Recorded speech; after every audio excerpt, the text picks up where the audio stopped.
Hello, ladies, and welcome to week 3. So excited that we are here. We are halfway through, which is crazy. But yeah, this week we are going to be talking about our senses. Our senses are so important, and we take them for granted every day. They're important because when it comes to relations to food, being so much more aware of the things that are going on around us and the things that we're smelling and tasting, it just connects us so much more powerfully with our food and with ourselves. And the best part about reconnecting with your senses is it really allows you, again, to take on that deeper layer within yourself and really understand different things that you're feeling at different moments and all of the things that are going on around you, and like when you're starting to be more triggered and why you're starting to be more triggered, and being able to pick a sense, focus on that sense, and allow that to bring you back down from that trigger is so, so powerful. So I have a few slides that I'm going to share with you right now. Nothing crazy, and then we'll come on back and talk for a little bit more. So here we go.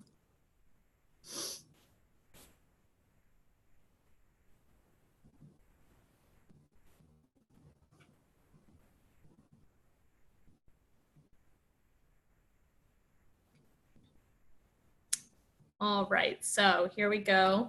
Reconnecting with your senses. Like I said before, in this module, we'll be learning why it is important for us to reconnect with our senses to overcome emotional and binge eating.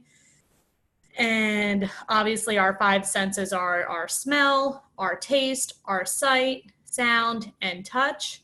I want you to think of like the last time that you actually were like this gentleman up here on the right-hand corner of the screen and like smelling your food and just like taking in all of the great scents that come with it, even while you're cooking it, like all of the great aromas that are being put through your nostrils. It's just crazy when you are aware of these things, like what's actually going on. And then what about like the last time that you actually like listened, right? Like listen to the sounds of like the food cooking and like how cool it is when you hear like the oil pop and all that great stuff. Maybe when you're actually looking at your food, you're like, not, are you actually looking at it, or are you completely just like shoving in your mouth rather than like taking the time to be like, wow, like this actually looks great, and I'm so like happy that I'm choosing to put this food in my body right now to fuel myself with. Again, with this cherry, do you actually taste the food that you are eating, or are you just shoving it down and you're like, let me get this over with? Are you connecting with the taste that you are tasting with each and every bite?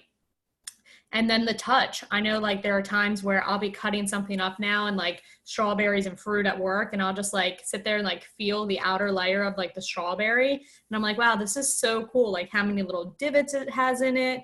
When I'm like chopping up a banana, when I get to feel that inside my hands, like really connecting with the food is so, so important because it's going into our bodies, which is connecting ourselves with it. So this week, I want you to pick one of your senses to focus on, one of those 5 senses. I only want you to pick one because, again, there are times where you might think like, I need to pick all 5 and focus on all 5, and that's just not setting us up for success. So in order to make this successful for you, pick one of the 5 and really start to pay attention to it, whether you're in the shower and you're rubbing the soap on you, and if it's touch and you're really like feeling your skin, like, and the hairs on your skin, or like maybe you feel like the crease in between your elbow and you're just like, wow, like I've never taken the time to actually feel these parts of my body before. Or maybe it's the sense, not the sense, the smell again, and you are smelling the soap in the shower, or you're smelling the toothpaste as you are brushing your teeth, and you're just making yourself so much more aware of all of these things rather than just rushing through the day and not focusing on anything. You're just like, let me get this done. I need to get this done. Rush, rush, rush, rush. That isn't helping connect you to yourself, which in return isn't allowing you to connect with your food in the process. So then after this, I also would love for you ladies to make a healthy distractions list for yourself.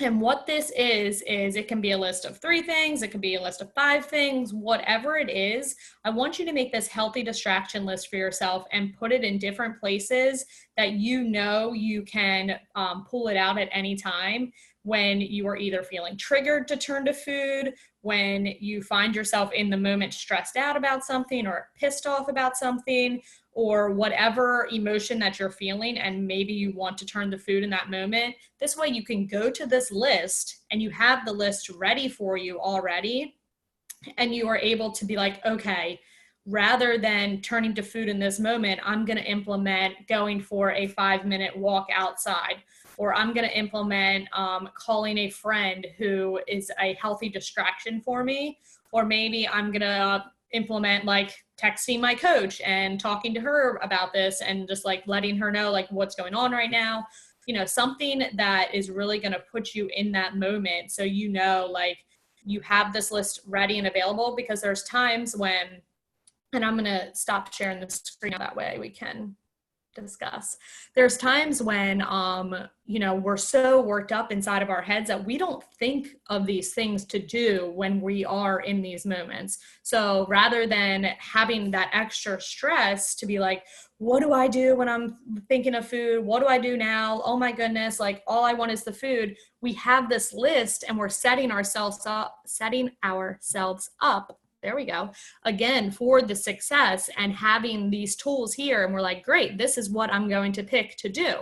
Now, again, is this always going to make you 100% perfect? That is not possible in life. So just let that go right now.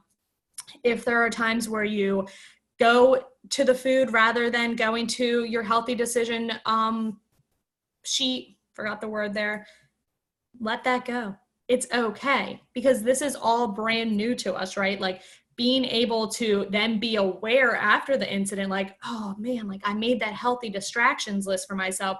I should have looked at that. And next time I'm going to implement for myself, like, okay, I made this list. Let me see what I can do on here, rather than turning to food in the moment.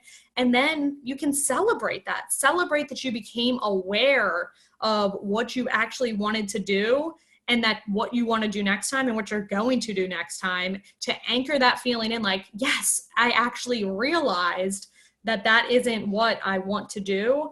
What I want to do is turn to my healthy distraction list, and then boom, it just is anchored in, and it just feels so much better to be celebrating yourself rather than beating yourself up for not turning to it in the first place. Like, it's a celebration that you even become aware that you have this healthy distraction list. So again, a little recap: pick a sense, share it in the Facebook group, or message me, either one, which sense you choose. I want you to track your sense and everything that you're feeling for at least 3 days. And all the, like, if you pick sight, like, what are you seeing new? What is going on that outside that you're seeing new? What foods are you seeing, like, in a different light? Things like that. Track them down, write them down, see what's going on, and again, share that list with me. And then, yeah, I would love to see your healthy distractions list as well. And if you have any questions on any of this, I am your girl. So just reach out to me. I look forward to seeing you in the next module.